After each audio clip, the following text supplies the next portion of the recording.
The Pharisees are tripping over their rigid rule keeping while missing the entire point. The entire point was to honor God. The entire point was to know God, was to walk with Him. And their point was just to follow the rules. That was it. How do we apply this?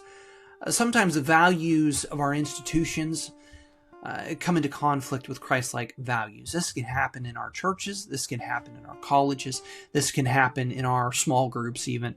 We need to be careful that the values we put forward, that we push, that we press, these are the things that are important, are not in conflict with Christ-like values. That's what the Pharisees had done. They had made the values of following the rules so important that they lost the values that really mattered to God. And that is the lesson, that's the teaching of the Old Testament up to this point, and the lesson of the gospel. We ought to examine with some care the values that we hold in the highest regard. What is the most important thing to you about your life? What is the most important thing about the way your church members behave? What is the most important thing about how your kids live?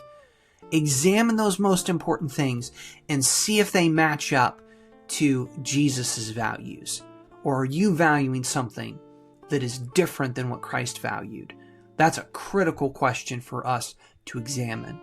We want to and we need to be like Jesus in substance and not like a cardboard caricature of Him that we've constructed in our own minds. So do we share His values, or have we created an entirely different system as the Pharisees did? I think it's an important thing for us to consider.